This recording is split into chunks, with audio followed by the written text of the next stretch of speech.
Hello, everyone. Welcome to my stream. Uh, well, you can see my itinerary right now. So I'm going to introduce myself. uh, I'm Blade Dragon, and I do some Minecraft stuff. I'm programming new stuff for a server using in-game commands. Uh, what most people would refer to as command blocks, but I'm going to say that it's function files because that's what it is. We're doing everything inside of function files. I was a little unprepared, as the last time. Apologize for the last stream. And here I am, already messing things up. Okay. Uh, well, before we keep going, let me invite some people. Tweet streams. I think I already have the link copied. Oh, snap. He's at it again.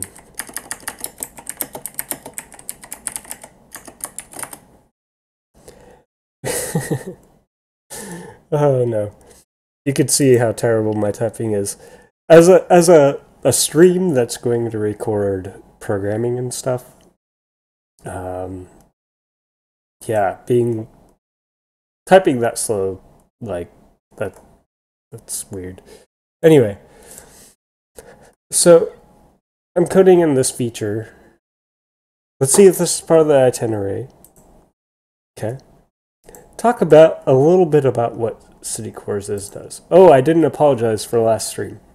So last stream, I accidentally, completely accidentally, uh, basically revealed TeamViewer, this app right here. I was trying to drag windows over to resize them, kind of like that, and TeamViewer popped up over on the side, and it had my ID, my password. I've since gotten rid of that, so you can't even use this for anything. I use that to connect to my server, and that's all I'm going to say about that. Anyway, dynamic cities. So, this is a feature that I'm trying to implement that reduces grief in Minecraft. Um, Let me check and see if I'm live. I think I am live. Oh my gosh. You could tell I'm not very used to this. Yes, I am definitely live. So, dynamic cities. It's a feature that allows players to craft a simple structure called a city core. City core being the core of the city. Just to summarize that, the person who activates the city core is bound as the city owner. So whoever makes it, they're the owner. They own that city. Once the city core is activated, it will begin to check its environment for players, signs of player constructs, and calculate the wealth of the city by checking inventories of its population. Okay, so a lot of things changed here. So it does check its environment for players. It does not check for a sign of player constructs, and it does not calculate the wealth of the city. um, that was a little too ambitious there, and honestly, it didn't really make sense. It didn't get in with this field. Uh, there are some automated components of dynamic cities, but for the most part, I leave it up to the players to decide who is good and who's bad. Anyway, population membership of the city will be based off city leaders flagging members as citizens or hostile, and or the city core auto flagging people. So the core of the city is an actual physical entity. Um, the city core basically it's an entity that exists in the world. It's just a bunch of particle effects. Actually, I could probably give you an example right now. So let's pop up a little Minecraft window here. Go into multiplayer. Go to our server, which, by the way, our server IP is in the description below, as well as our Discord. So this is 1.13.2, and we have a really good build team for a lot of things, but we're just going to reset everything in 1.14. And this, I'm still coding this feature into the game in 1.13.2 because it'll carry over for a long time in vanilla Minecraft servers. So you don't need Spigot to run these things. They just run in Minecraft. But anyway, we're starting over 1.14 because there's a lot of new content. A lot of exciting new content. And when we get to 1.15, 1.16, I'm planning ahead for those updates too with this server. So I'll get to what the hell this is. This is not a plugin. This is completely in vanilla Minecraft. Actually, I'll just show you real quick. I was just up at that tower. And now I'm back up there again. And that's where we went to, right there. Anyway, that's a feature that I've been working on forever, but that's not the topic of today's video. So we're doing the city cores. I was going to show you what the city cores look like. So I conveniently have one right here. Let's just drop it down next to the world spawn right there. So when you set it down, you don't really see anything, but when you activate it, it says city core. So that's going to take a little bit of work. I'm going to have to set up a signal that, hey, you need to step on this to activate it. That's something I never really thought of, but now I did, and now it's documented. So once you set this thing down, you can create a city core. That one exploded, and I have no idea why it did. That was actually insanely weird.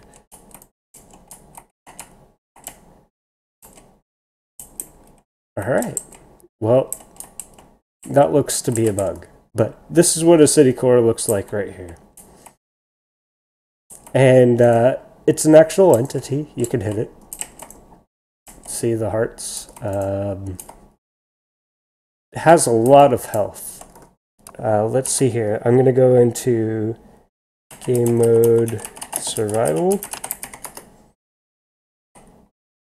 Oh yeah, I'm at the world spawn, so I'm going to be in adventure. But that should still work. So let's see here.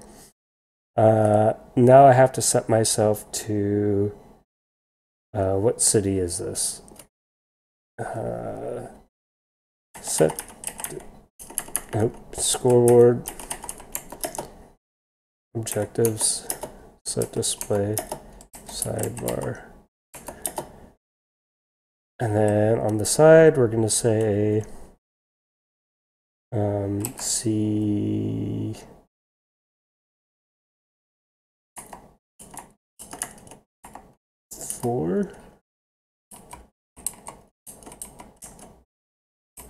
Nope, that's not the one. Okay, so I made this a lot more complicated than I thought.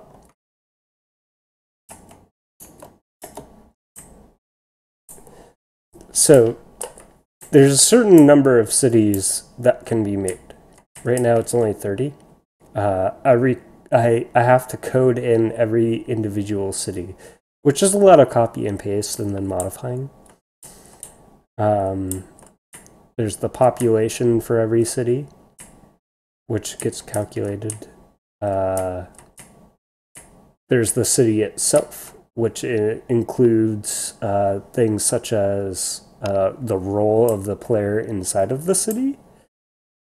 So these cities know when you are inside of them, and they also know your orientation to the city.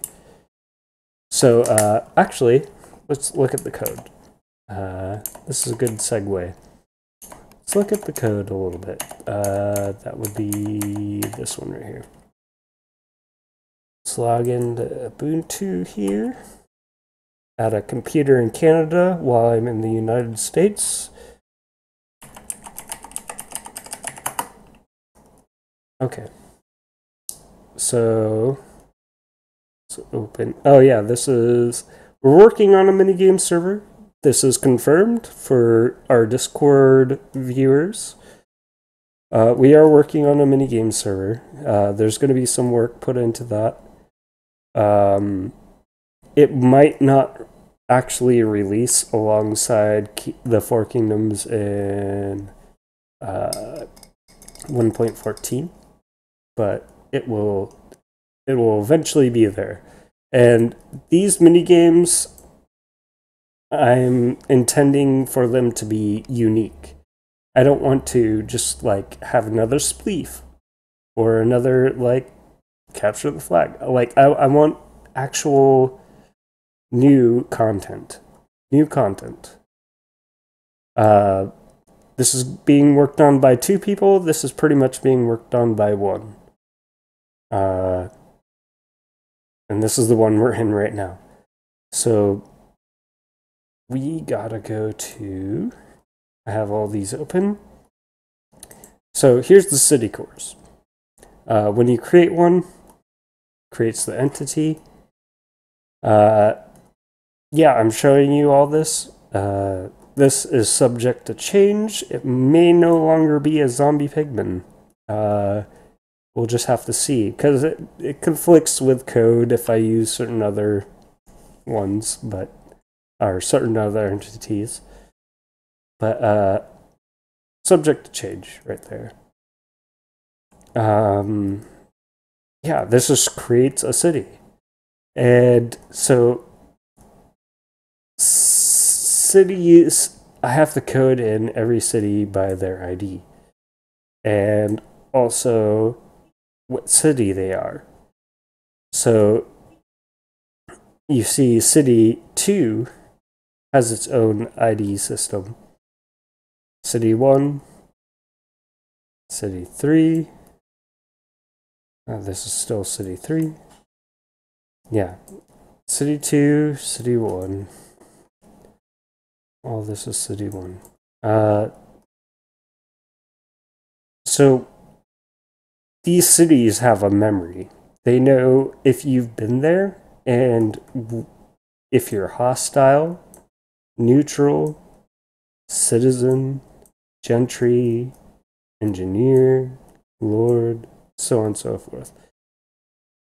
Especially the city owner.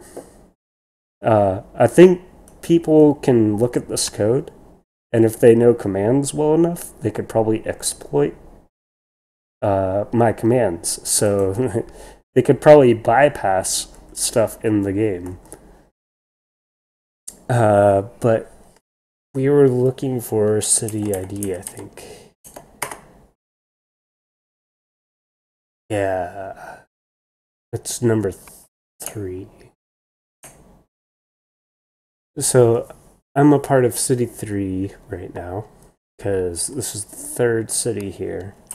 So if we go back up here, C3. See the numbers on the side, on the right-hand side, right here?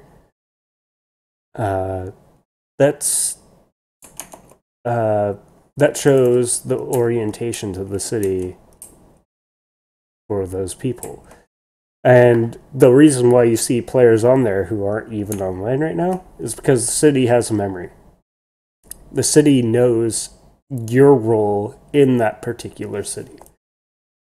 10 being the owner, and then we have all these other ones that are listed on the side. Down here,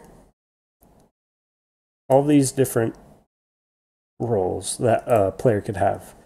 So far, I have hostiles mainly in. So basically, hostiles can't activate TNT, Reapers, Withers. They can't set lava. But however, players who aren't hostile to the city can do these things. I'm gonna have to probably make it so that this also applies to neutrals, because neutrals could be hostile, and if they're up to no good, they're probably going to be using these things in your base. Breakstone is just a system of mining fatigue that I incorporated to prevent branch mining. Branch mining gets you a lot of diamonds really fast. It's really easy to win, essentially, by branch mining. As well as AFK fishing. AFK fishing is even worse than branch mining, in my opinion.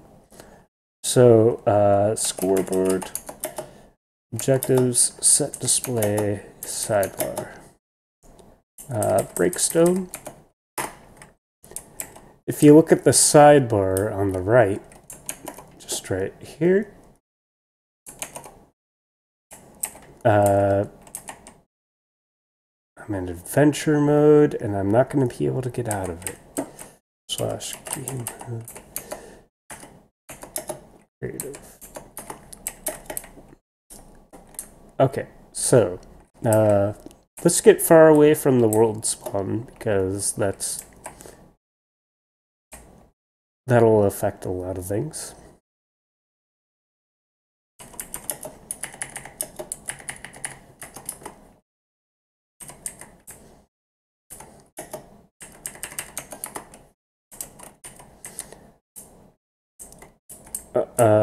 What? Oh, yeah. I forgot the Y coordinate.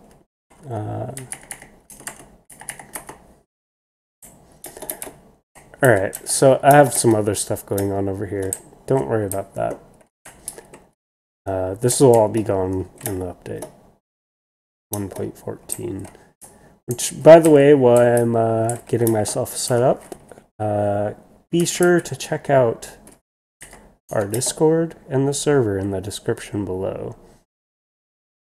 So we see the objectives in the side.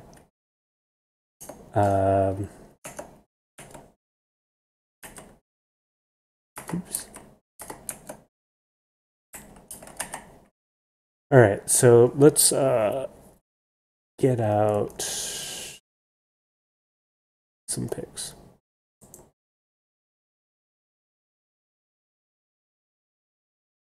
Oh my god. I just went completely off the rails there. Okay. So, game mode, survival. So, if you watch on the right-hand side where it says stone fatigue, oh, I'm still inside of the range of spawn. Bet you if I head over here,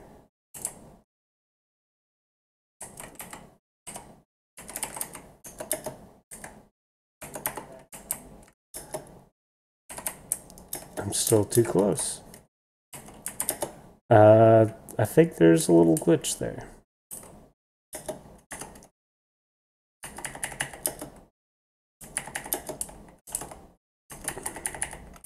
And this is making it really hard to show stuff, especially if I spawn in an ocean.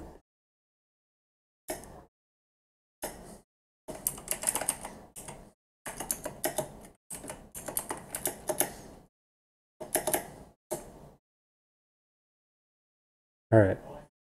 Now I could show you this stuff. Find some stone. Okay. Alright.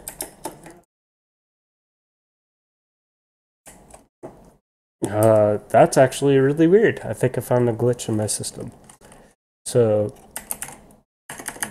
tag me and list. Let's debug this. I have the protection tag. So I think teleporting in and out of the world spawn actually causes some issues. That's something I'm going to have to fix. Anyway, if you watch the right-hand side of the screen at that scoreboard that I was telling you about, as I mine this stone, you'll see my name start to appear.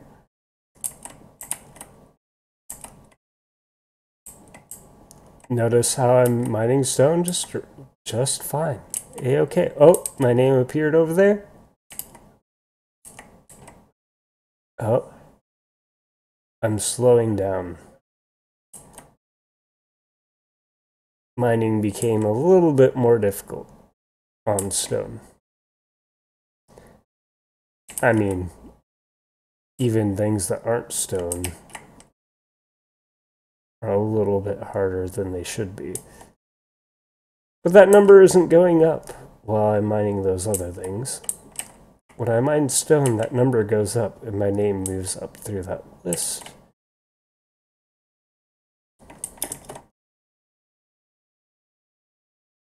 And if I keep mining just a little longer, let's get to 64, 65.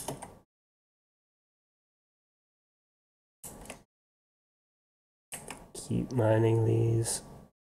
You've seen this so much by watching Minecraft videos. That's probably the most boring thing you've seen.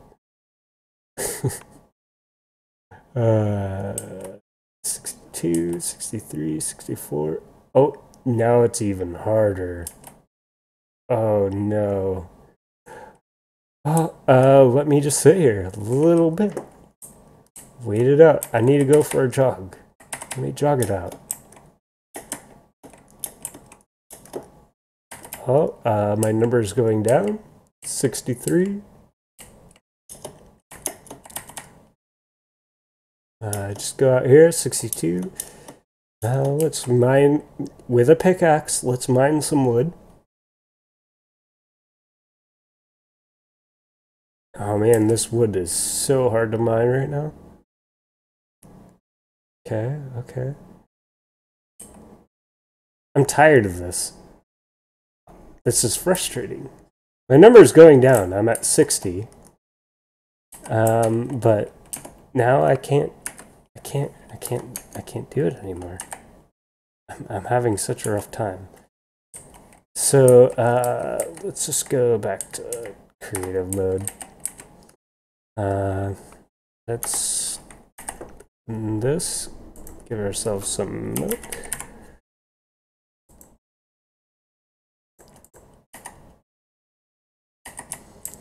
Yeah, let's just drink this milk. Oh, our name's off the list. Oh, good. Good. Now we can use a pickaxe to mine this. Oh, hey, look at that. That's actually really fast. Oh, I'm still in creative mode. Alright. Alright. It's a lot faster than it was before.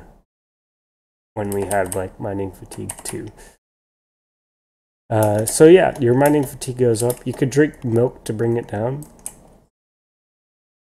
I'm now describing things that we're not even talking about. So yeah, the city core flags people as hostile. It does not flag people as citizens like this document says.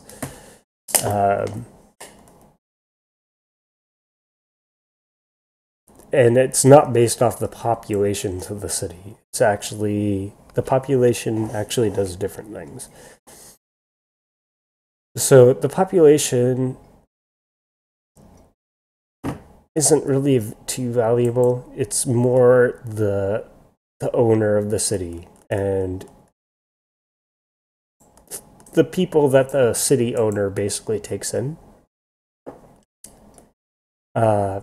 So, like, if I were the city owner and I invited you to my city as a citizen, you could gain so much just by becoming a citizen to the city. You can gain so much by joining me.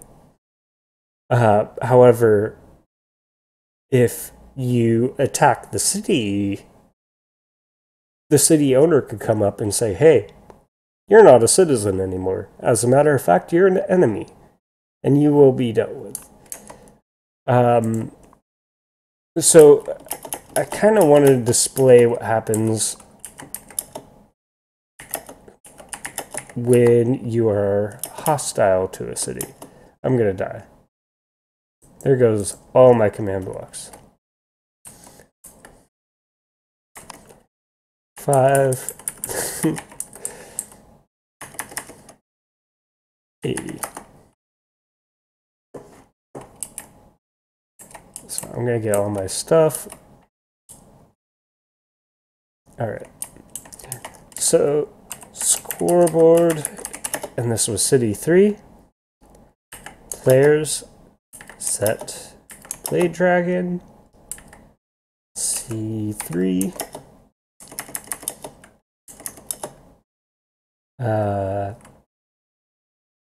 And I will be -1. Oh no. Do you see that? Look at that. It's not happy. It's attacking me. Fuck. It's attacking me with fire and lightning. So, my health is regenerating because I'm in the spawn. Let me get rid of my score. I'm gonna just be 10 again. Now I'm the owner, so now it won't harm me. And it's gonna burn this all down. Oh my god. Look at that. Oh, shoot. I can't put it out. Oh no. Oh no. Ah! Okay.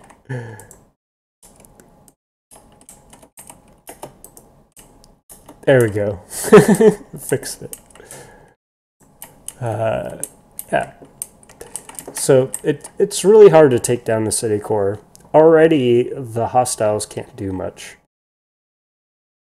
And if a hostile, or if a non-hostile attacks it, such as a neutral person or a citizen even, they will get flagged by the city core itself as hostile.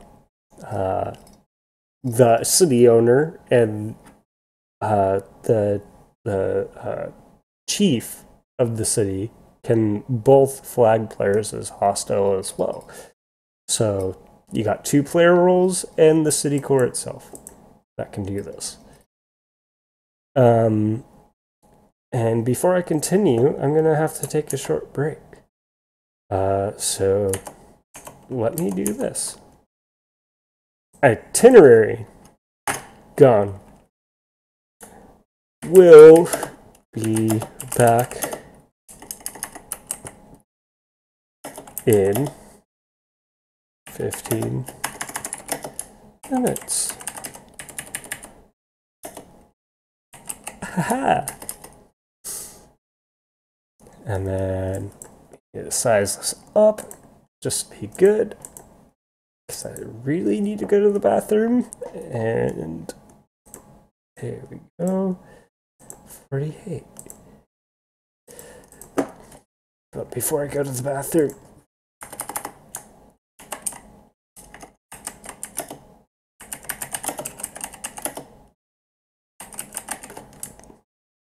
it's not a title. Alright, I'll be right back.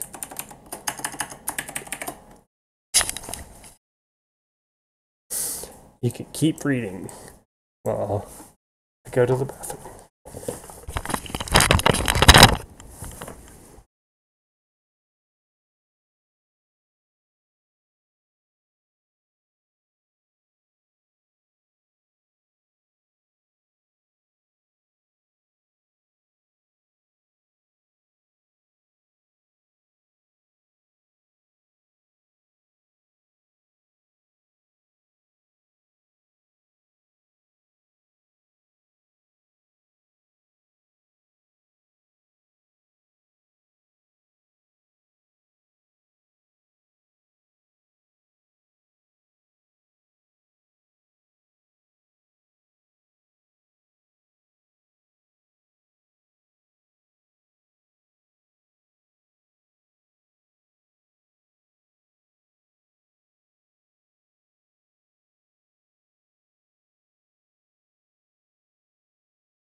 Alright, I'm back.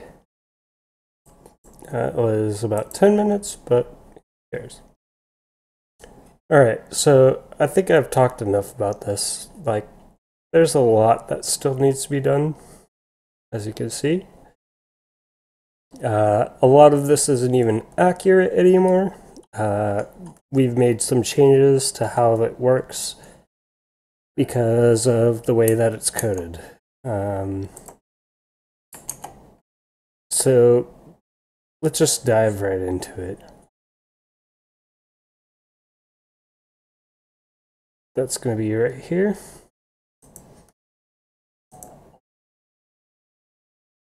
So let's see here. So we have to start with the book's contents. So what we're going to do, I've already kind of pre-planned what we're going to do with the books. Let's bring that up. So for the books,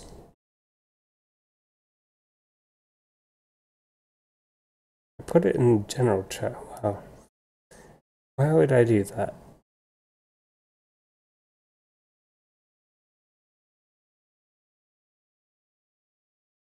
Alright, so we should have the city owner's role page first.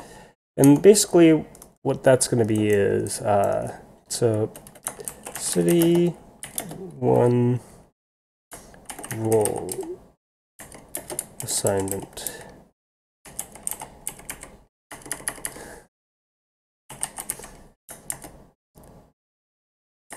So right now it looks off. We're gonna format all of this so it looks good in the book.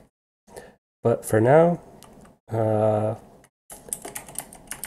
hostile, neutral, citizen. Now we can open this up.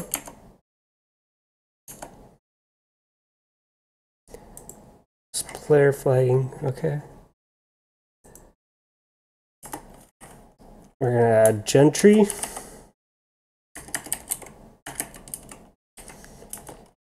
Engineer. Lord. Shopkeep. Banker.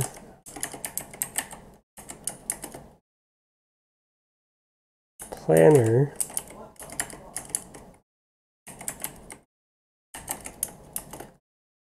Guard. And chief. Alright, so these are the different roles. Citizen doesn't really get really much of anything, except for they're a part of the community of City 1. And if they go to a City 2, 3, 4, 5, whatever, they don't have that same role. They can have a different role in every city. So we have these roles assigned. Let's take a quick look just to be sure. I have a beta or an alpha version of this book. Looks like we could add one more line down here underneath. I was thinking of adding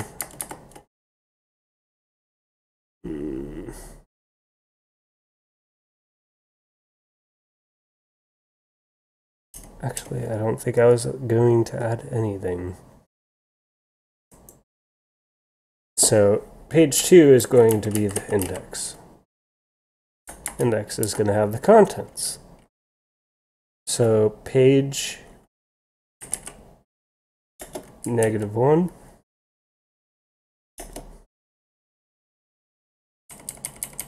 And this page is going to be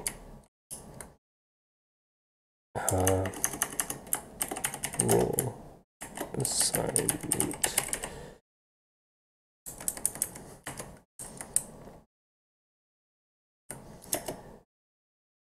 And we need to remove some of these just to make sure it's in line. Add a few more, remove a few more. Okay. Page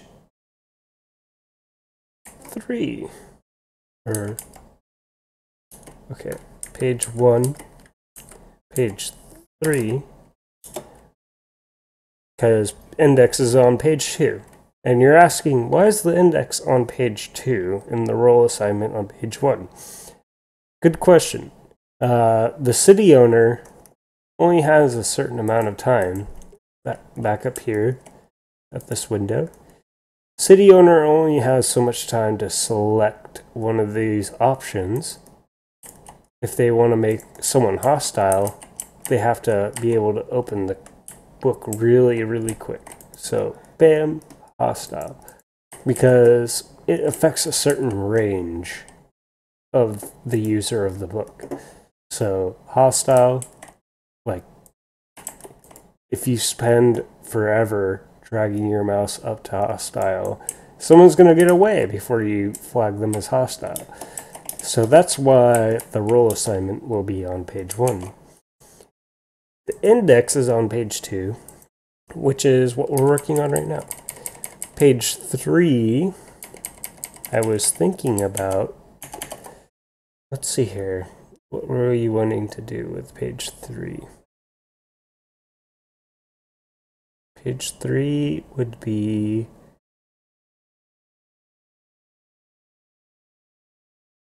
oh yeah. Okay.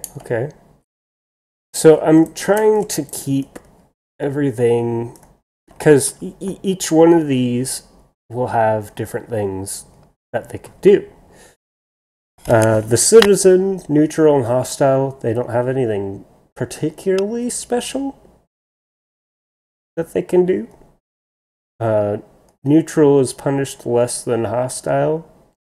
Neutral still receives some punishments, but citizens gain boosts when they're in the city that they're a citizen to. Gentry would be homeowners. So let's see here. I think this is going to be page 3 through. Let's find out. How many roles do we have over here? We have gentry, engineer, lord, shopkeep, banker, planner, guard, chief, and city owner. So that would be 1, 2, 3, 4, 5, 6, 7, 8, 9. 9 pages. So page 3, 4, 5, 6, 7, 8, 9, 10, 11. So page 3 through 11 will be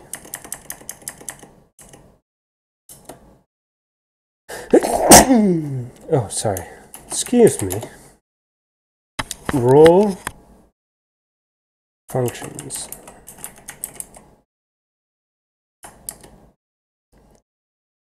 So after role functions, because each page will have to be for every single role that you can see me highlighting on the bottom left. Every role will have a page, because except for hostile, neutral, and citizen, every role will have a page, because they have special things that they can do. We'll get to that later. Page 12 will be interesting, and it might not even be just page 12. Let's just say page 12 and 13 for now. That will be about dynamic cities. Let's remove some of these dots.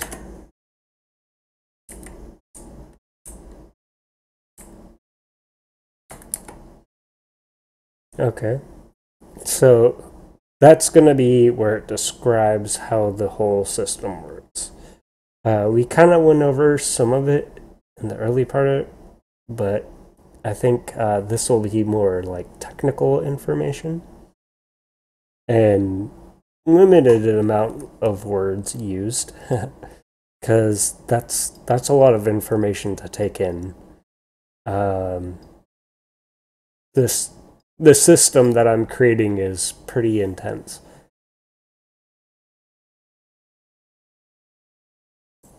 So what were we going to do next? Role functionality, description of the dynamic cities, followed by descriptions of the roles.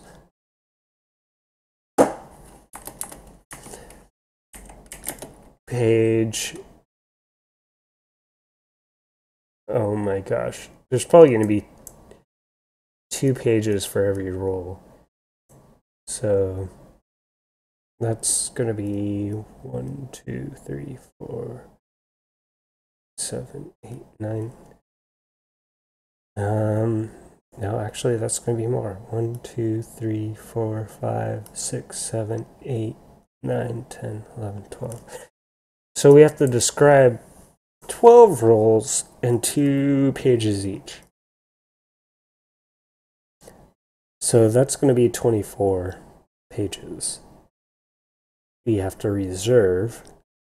And we can always change this later, but for now, we're planning ahead. 24. So 37. 37 would be the end.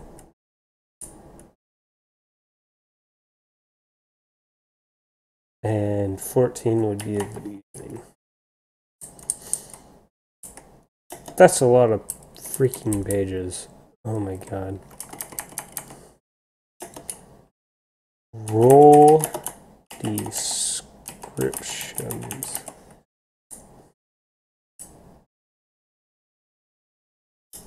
I almost feel like about the dynamic cities will take a lot more pages than just 2. So let's do 3. Oh, let's do 4.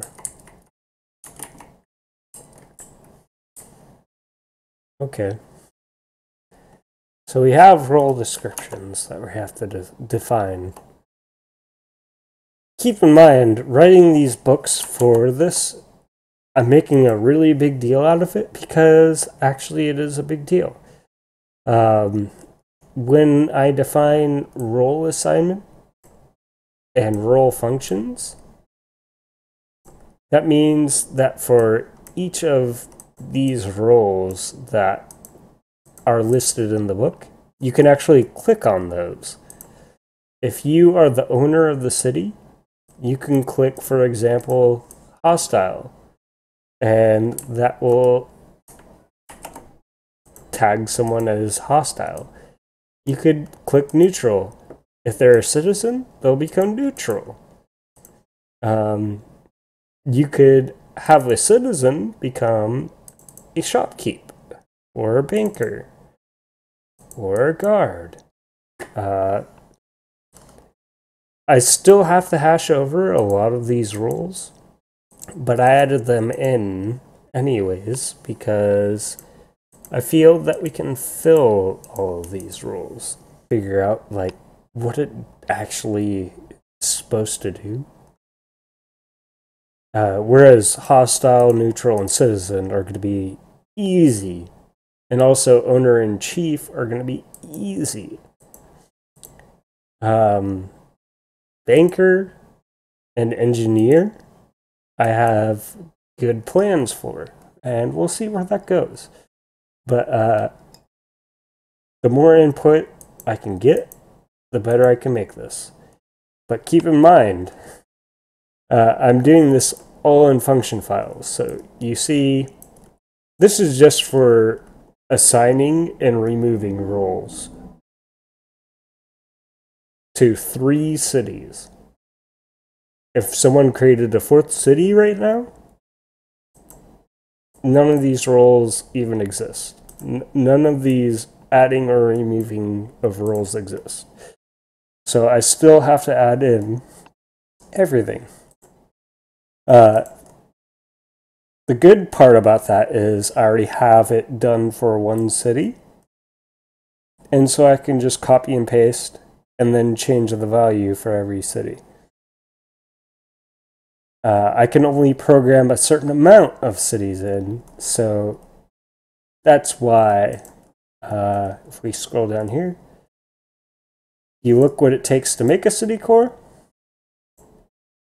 right here in the middle. It's pretty expensive. I mean, 2 end rods, you have to go to the end. You have a clock, a compass, you have a beacon, you have an observer block, and you have a conduit. That's not a conduit, is it? I forgot which was. Yeah, I think that's a conduit. So you have these things that you have to collect, which is a lot of end game materials, aside from the clock and compass. But yeah, it's not going to be easy to make a city core. It's going to be really difficult. You have to really play, and with that mining fatigue that we talked about earlier, it's going to make it really difficult. It's going to make it hard. This is not a server that holds your hand. I mean, we're creating something that will make it harder for griefers to be able to do what they do, or at least make it hard for them to enjoy it. So we're doing that, but I don't want to prevent people from being able to attack. This is kind of like a simulation. Like, people are building up their nation, their cities, their economies, and if they really play the game, they will be able to make these cities more immune to grief. And actually, when you create a city, the city levels up. So we have this right here, city experience and leveling. The city actually levels up. And as the city levels up, you get more effects. Right now I'm creating the top level effects, but if you are able to make a city, you're going to need at least 3 people to level up to level 2. So you need 3 people in your population of your city to level up your city to level 2. And to get to level 3, you're going to need 5 people. And 4, we haven't even planned that far yet, but eventually I'm pretty sure I'm going to integrate more levels. The cities do that just based off of the population. Let's see here. I'm getting more into describing how they work than actually working on them, but I think it's kind of necessary. If you're a new viewer, you need to know this stuff. A lot of people who actually play my server and go on the Discord, they already kind of know what I'm trying to do, but a lot of people don't. And so I'm rehashing a lot of stuff that a lot of people who are watching the stream probably already know about. But I still think it's necessary to do so. So let's see here. Role descriptions. We got role descriptions. I don't think there's anything else that we need to cover. Nope.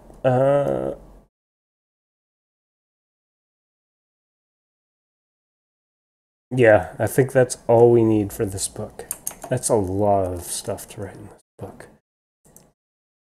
So let's go to page 3 and start doing the role functions. So the roles, that's over in player flagging. Hostiles don't get any functions, neutrals don't get any functions, and citizens don't get any functions. It's only the advanced citizens that get functions. So gentry functions. So gentry, they're going to be able to establish a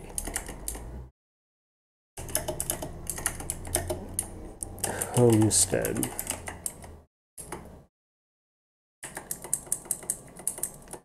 So when a player establishes a homestead, they're going to be able to basically create a more defined region where even citizens can't really easily break in. So it's basically another layer of grief prevention against citizens that they are a part of the city with. So anyone can be assigned a gentry. And they get a certain amount of space. So right now we're just going to add a note.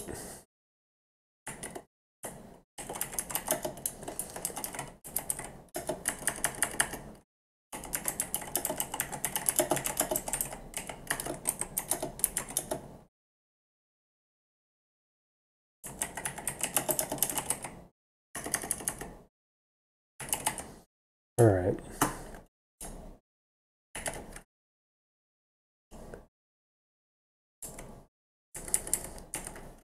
So a certain amount of space to build a protected home.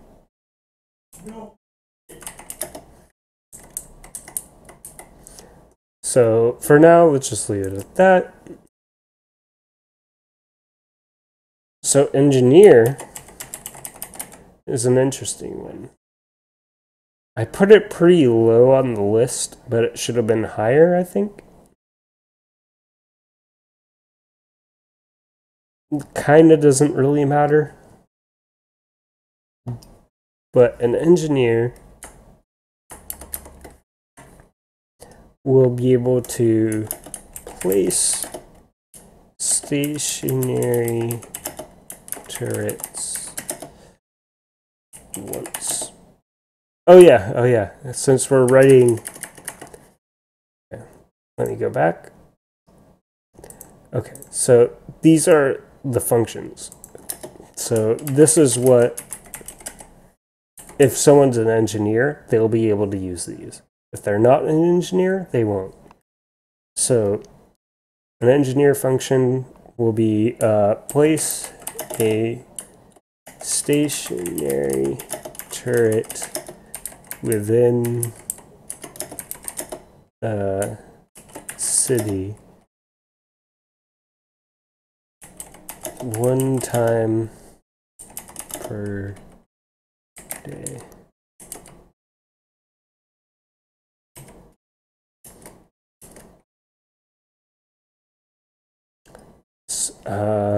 They will also be able to repair a stationary.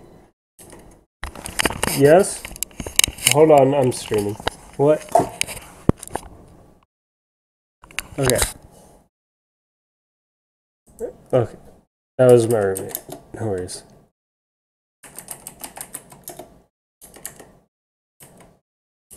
Okay, so repair a stationary turret.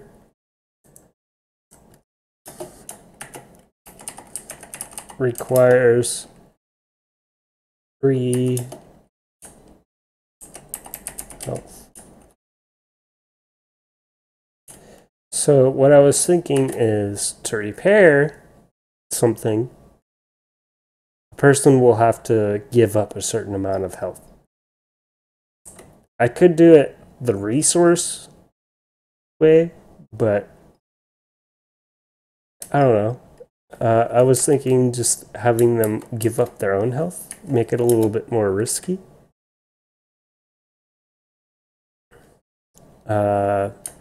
Repair a stationary turret. Or repair a city core.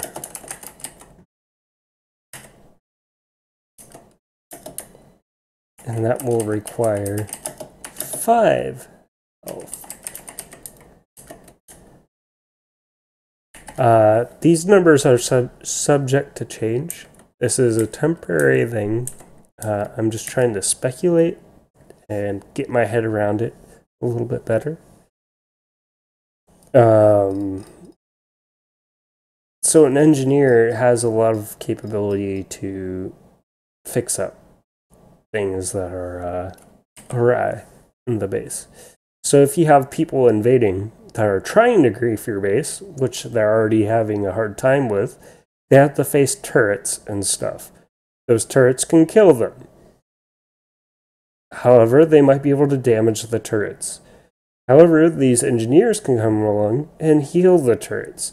They can also heal the city core itself, which I already showed near the beginning of the stream that it's kind of hard to kill a city core. It takes a lot of damage. Actually, as a matter of fact, I think, if I remember correctly, we still have this one here, which we whacked at for quite a while.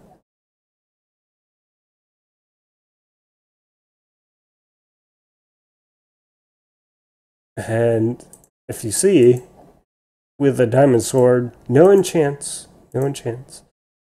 Diamond sword takes quite a bit, and we already smacked this quite a lot near the beginning of the stream. So an engineer can come along and heal it. And I already also showed you near the beginning of the stream that this thing is actively attacking the player. That still needs some work, but we're going to have it actually attack the player a lot more effectively. Let's see here. So now, page 5. We have the engineer. We have the gentry. Page 5 will be shopkeep. And I hope I'm logged in. Oh no. Bad news, boys and girls. I need to copy all this to the itinerary. This is the itinerary. So let's go and make the words smaller so I can actually see what I'm doing. So page 1, page 2. Yeah, get this all in.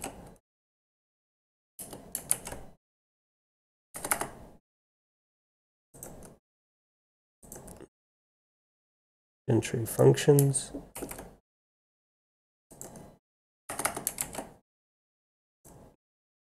Page 4, engineer functions.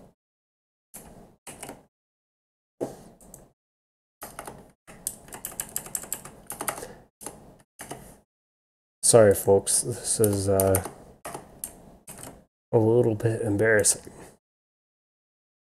Actually, most of my streams have been embarrassing so far. Especially if you've seen my last one, the beginning. It's pretty bad.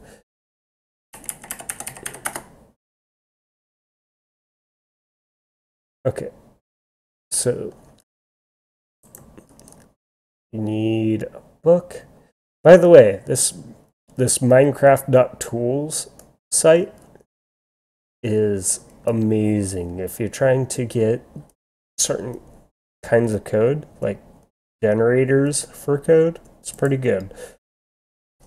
Uh, most of my commands, I did not use this site, but for when it comes to books, I prefer to have a generator than to do it manually. Because, oh my god, making a book manually, that's a task and a half. So let's get this back in here so I can save it.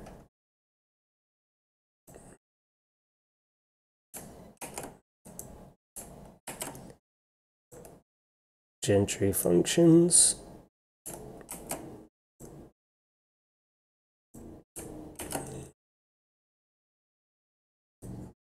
Engineer functions.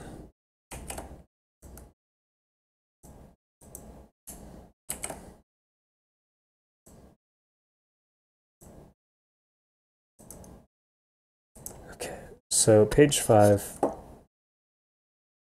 That's going to be Lord.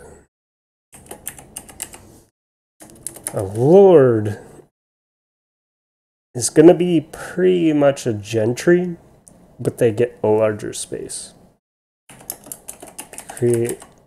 So basically,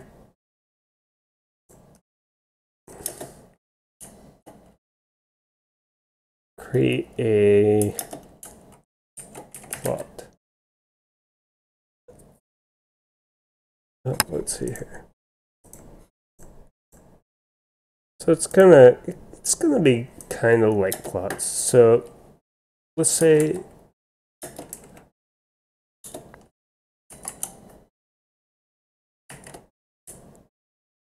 a Gentry can do a 32 by 32 homestead.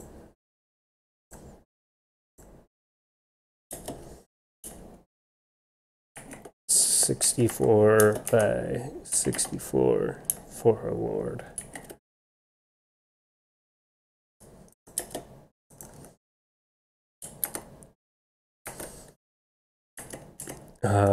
We can add more stuff to this later, but for now,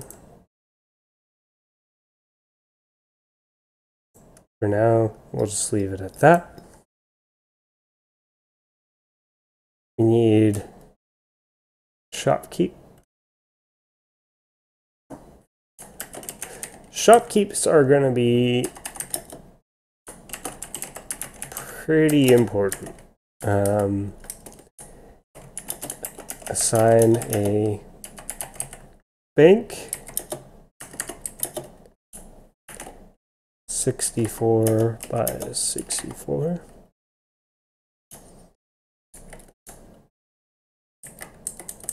So they'll be able to assign a bank. The bank itself will have extra protections, of course, because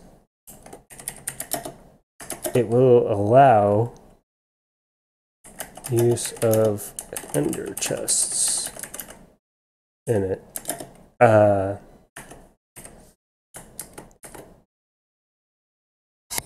Because normally players cannot use the ender chests in my server. It's just not allowed. I don't want someone to be able to put a bunch of grid items, travel hella far in the Nether. Well, actually, not even hella far. It would be pretty close in the Nether. I don't want someone to put a bunch of good stuff, travel through the Nether, possibly encounter some enemies, and not lose anything from it. So, and then plop down an ender chest near the enemy base, and then all of a sudden have access to their stuff. So, the bank is a way of subverting, abusing the ender chest, pretty much. Players actually have to try. Yeah, you have to try in this Minecraft server. You can't just branch mine, AFK fish, and then win by doing practically nothing. You actually have to do stuff here. The bank will allow the use of ender chests only in the bank for its citizens. And that's pretty important. So, sign a bank allows use of enter chests. That's actually more of a descripting feature of assigning a bank. So, these are the functions of the shopkeep. They'll be allowed to print money. Printing money will actually be something that I'm going to try to integrate in. We'll see if it works or not. It may or may not work at all. But basically, I want players to be able to tie their currency to any item or any stock of item and be able to print money based off of its perceived value. And if you have a good enough city or a good enough society where this money actually has weight, then it has weight beyond the city. So it might be valuable in one city and not valuable in another. We'll see. Just giving the players the ability to do this is purely speculative. Like, who knows what's going to happen? It could be a complete flop, but I'm going to try and put it in. I can't think of anything else right now for Shopkeep, so we can always update that later.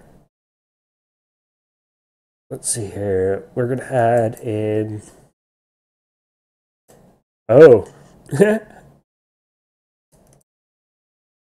Shopkeep comes after Banker. So, Shopkeep.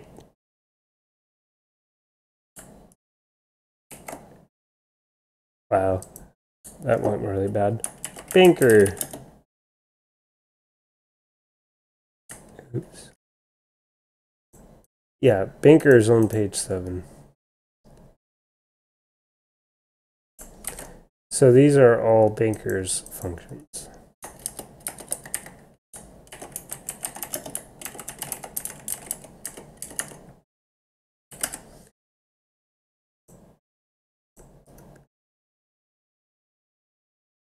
Okay, so this is going to be Shopkeep functions.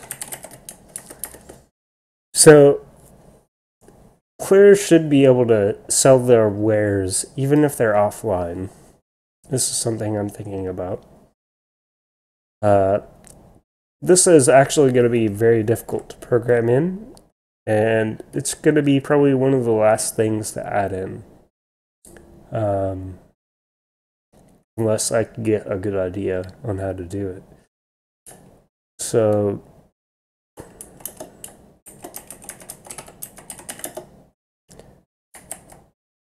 it's a protected 32 by 32 area.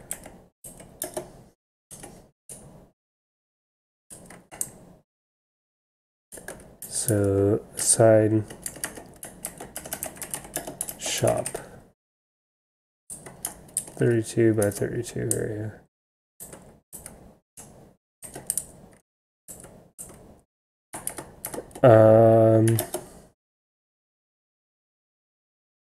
As for how they're going to be able to set up their wares, I'm wondering if I should just leave it up to them and let them build the redstone that makes that function, or create something a little bit more hard-coded and have something that works for their shop. But I'm leaning towards having them build their shop based off of redstone, which a 32 by 32 area might not work. We'll get to that. We'll tweak that. So we got the Shopkeep, the Banker. Let's add another one. Planner. This is another one that I'm not really sure how it should work. The planner, I was thinking, could mark areas. So mark build area.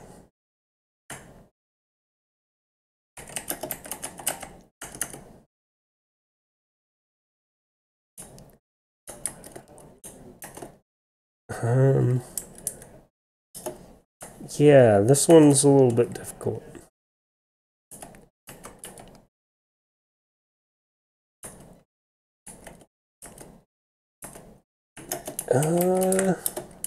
I'm just thinking that they can mark build areas.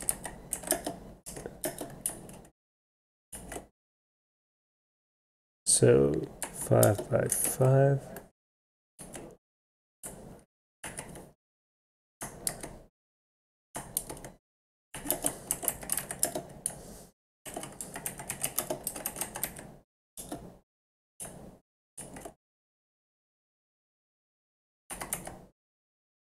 Yeah, I think that this role will just mark areas where people should probably build and have no more functionality than that.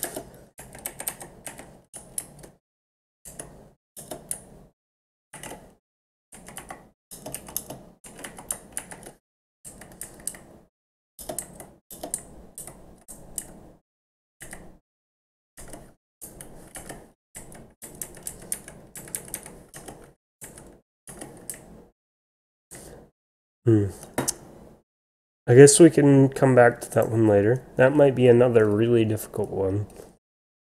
So guard.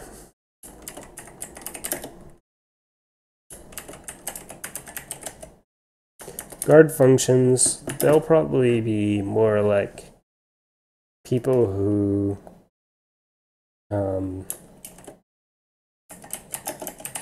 have special attack 1 or special attack 1. So maybe they can have special attack abilities.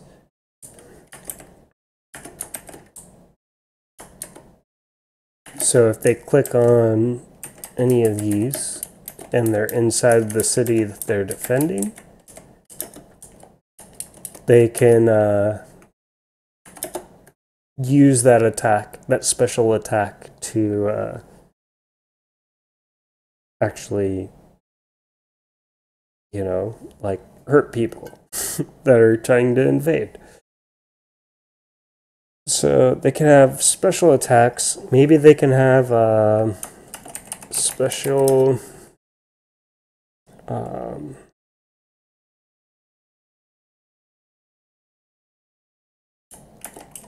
ally boost.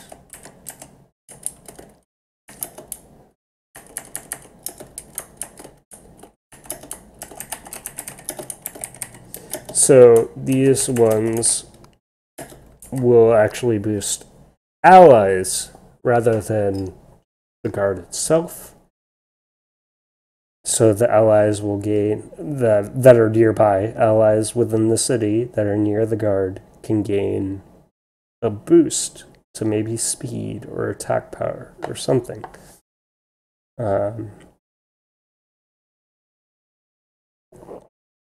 That one can be fleshed out a little bit more, I think.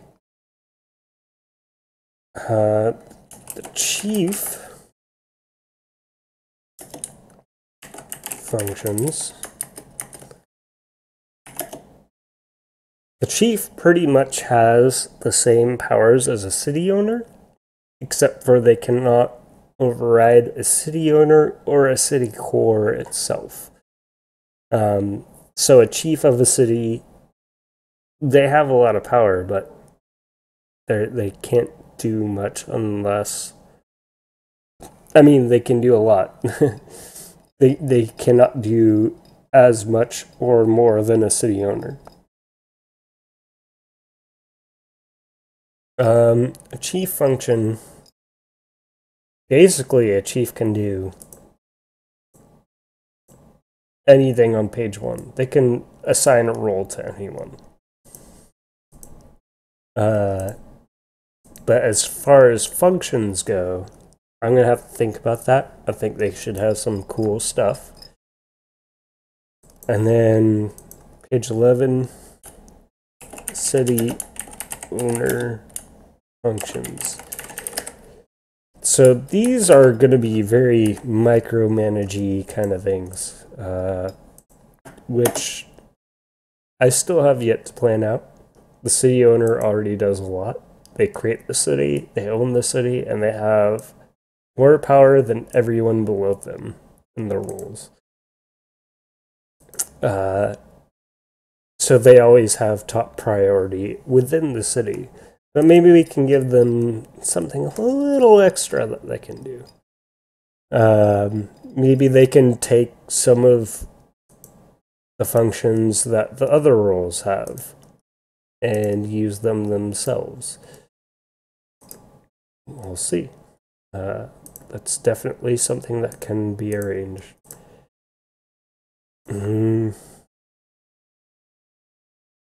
So the next part...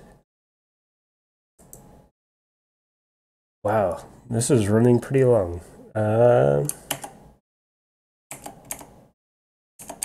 see here.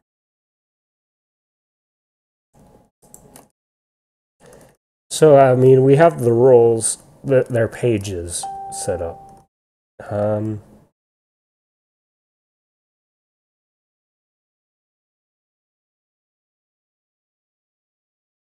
Priorities. Let's see here.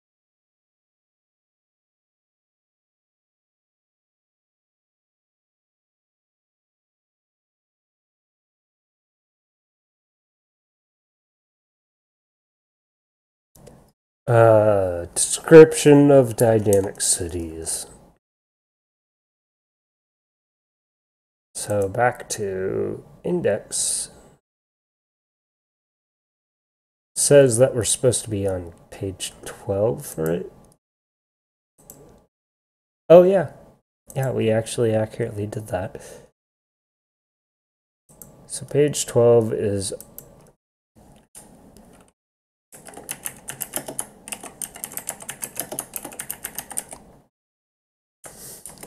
about dynamic cities.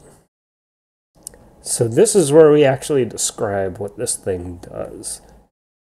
And this is going to be heavy because I have to compound everything it does into about 3 pages. So 1, 2, and 3. 12 through 13. Or 12 through 14. Okay. So we have to do that. But before I do that, we're going to take another break. We'll be back within 15 minutes. Totally the coolest card I could design for this stream.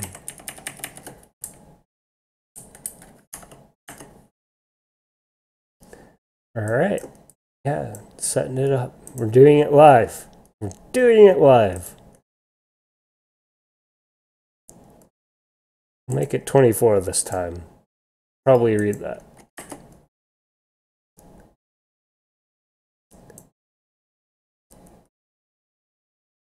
All right. Do this. We'll do this to make it more official.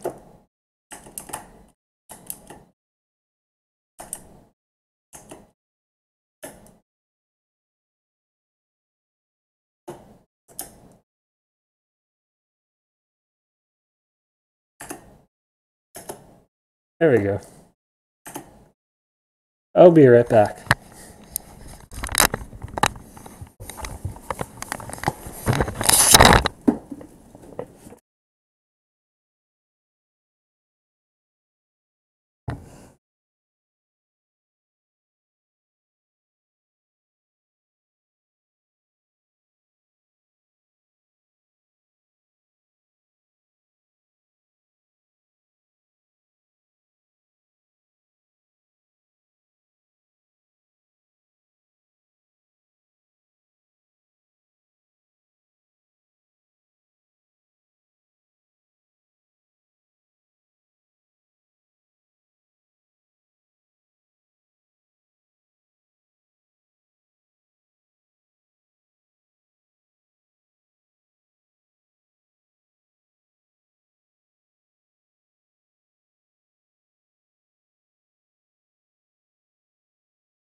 Alright.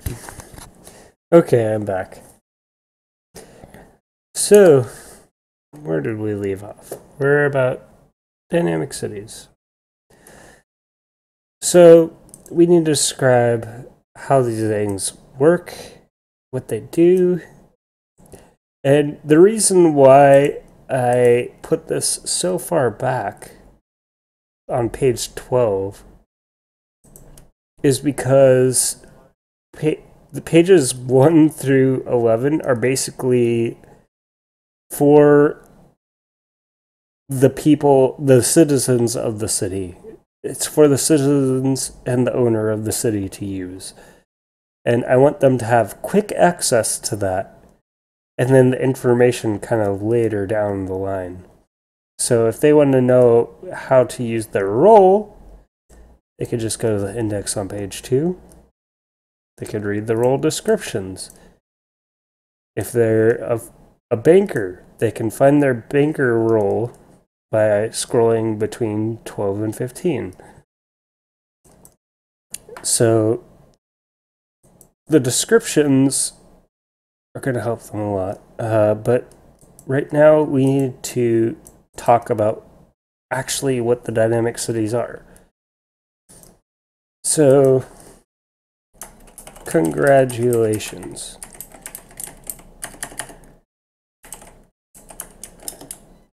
You have either created a city,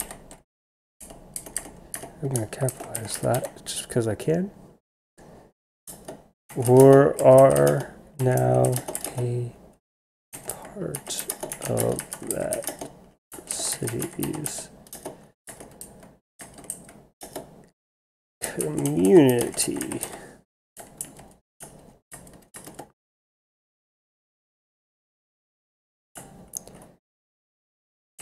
Dynamic cities are intended to reduce grief and increase camaraderie.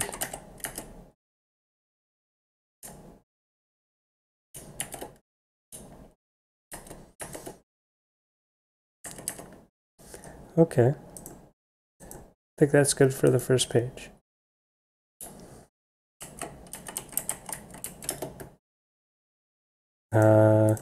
Should keep the title on page 3. So about dynamic cities.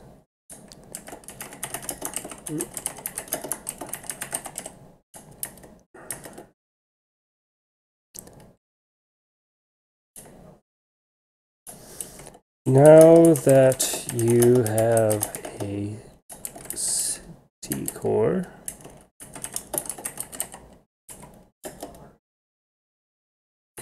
it will be your lifeline against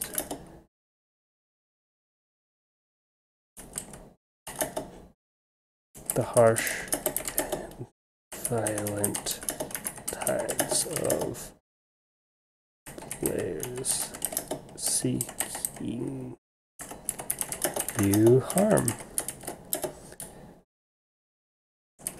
Builds have considerable protections within the range of the city core.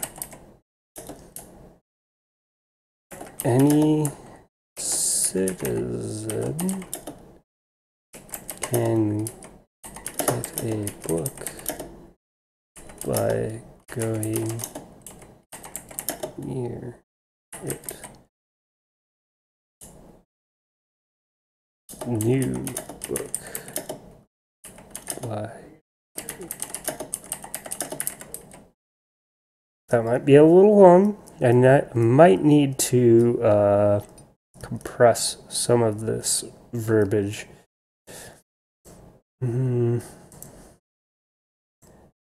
What else? What else about city? About dynamic city cores?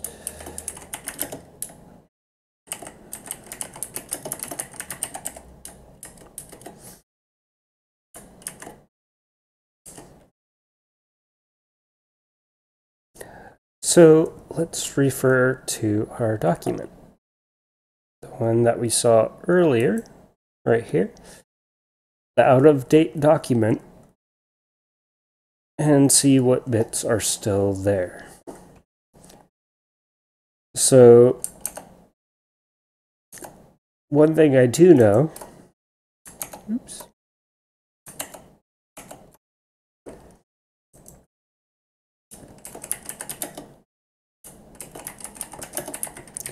city cores will automatically flag any player who is not the city owner as hostile if anyone attacks it or is trying to break through the obsidian blocks that protect it.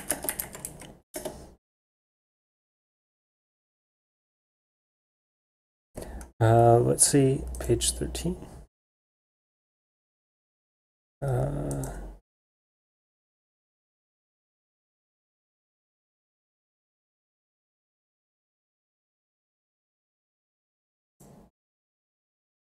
Okay.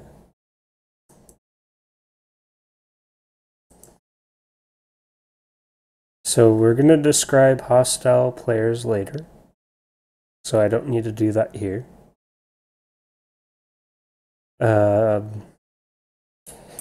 It also gives boosts and benefits to different goals. Citizen.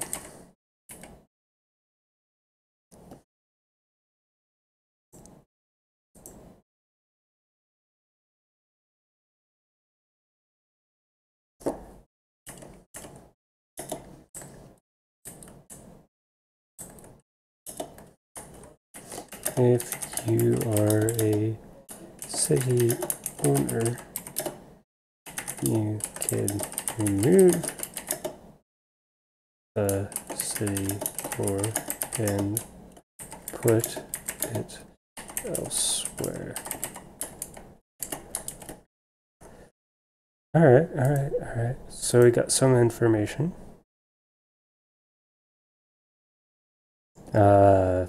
So this is pretty much a rough outline of what dynamic cities are, what they do. It's not the full story, but the full story comes in the rest of this. Which, by the way, let me look at the time. I don't think we're going to be able to get all of this done tonight. I have about 15 minutes left of this stream, and then I'm cutting it off.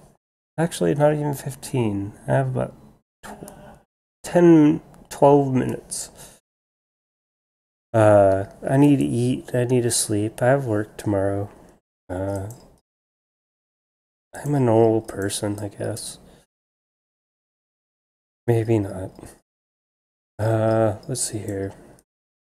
So now we need to describe everything, every one of these. We have to describe these in 2 pages for each. Because remember, in the index about the dynamic cities ends at page 15, which we're up to. So we have to talk about 16 through 37.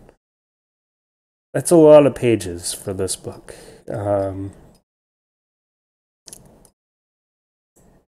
It's a very complicated feature.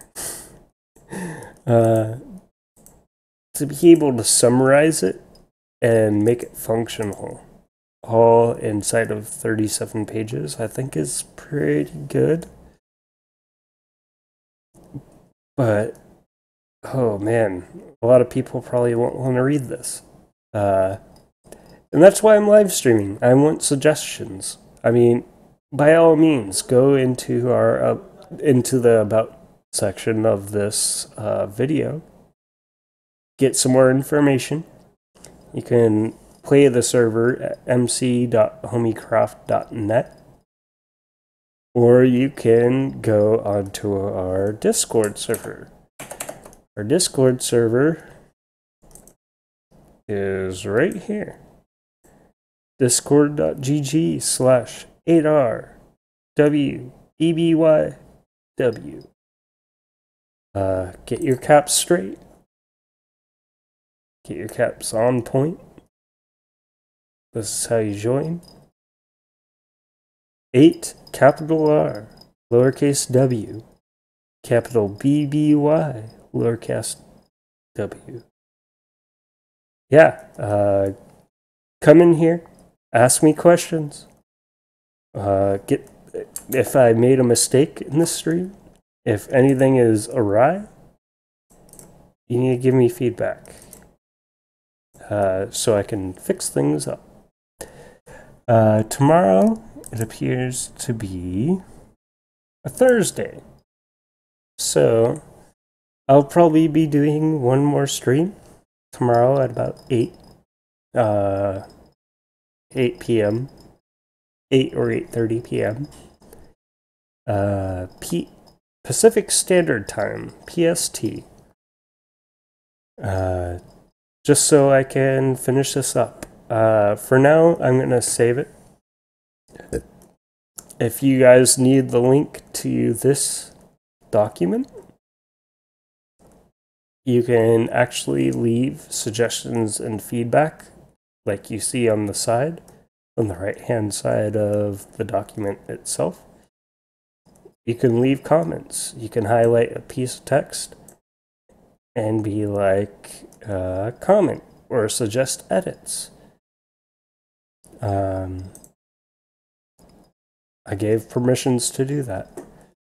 It takes a specific link. I can give you that link, but you have to join our Discord, and you have to ask Blade Dragon for this link. Anyways, I think that's going to wrap it up for tonight.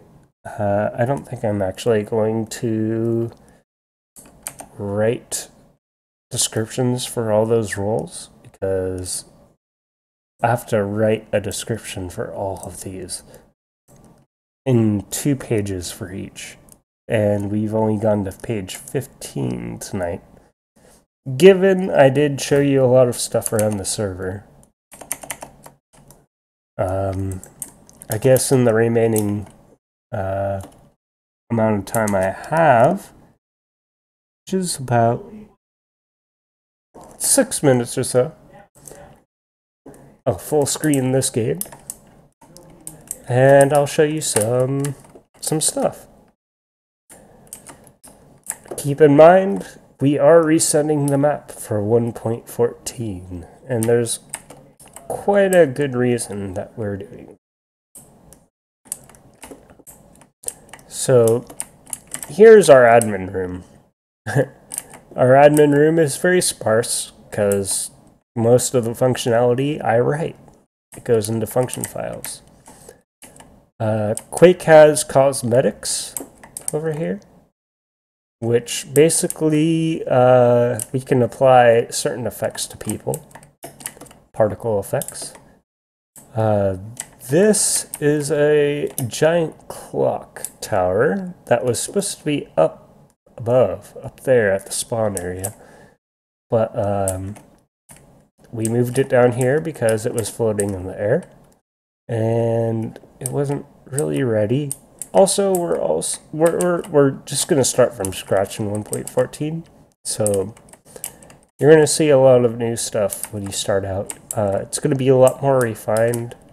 Our builders are going to be quite a bit more involved in what they're trying to do.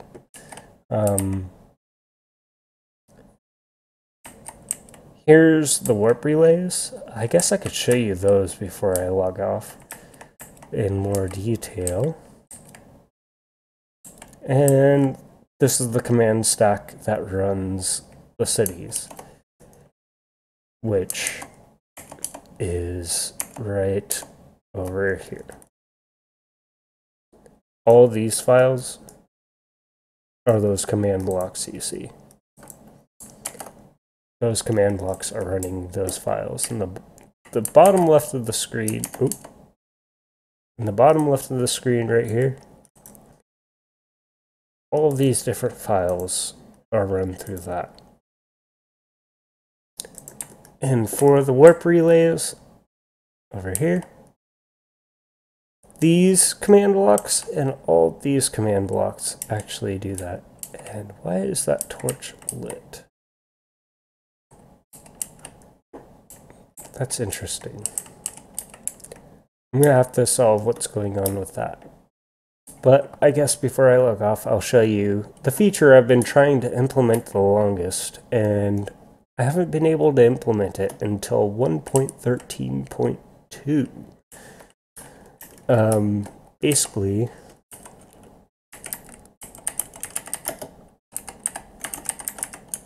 if I go into game mode creative, let's get myself some gold blocks. Let's get myself some emerald blocks. And let's get myself some diamond blocks.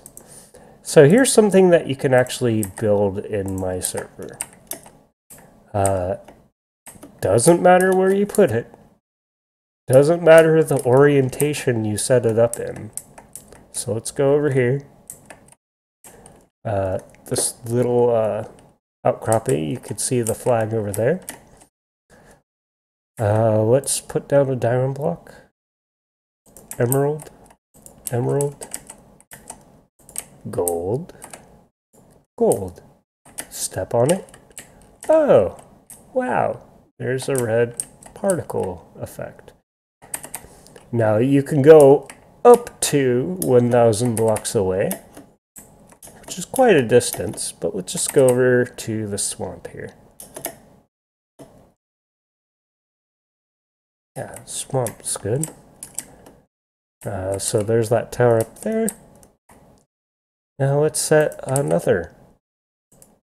Doesn't matter how you arrange these blocks as long as they're in a cross, and there's 2 gold, 2 emerald, and 1 diamond.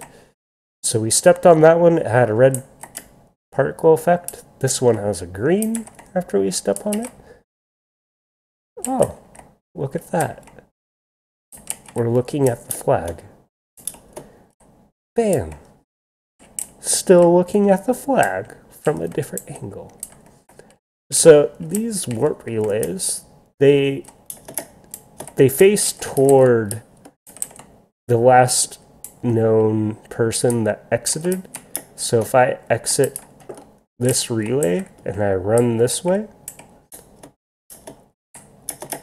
oh, it also focuses on the person that entered. So if someone entered from this side, oops, if someone entered from this side, they will be facing the way that the last person entered. See that gold block that I entered from? When I go through, we're facing it in the direction that I entered from. If I enter from this gold block or exit from this gold block, then we will be facing that way when we come through this one. So there's a little bit of finagling that you can do with this. You could use redstone on these things, but any time that you need to activate a connection between 2 warp relays, you have to step on the center. But if you remove it, it's broken. And if we go over here, you can see the link does not exist. You can start it up again, but you need to set up the other side.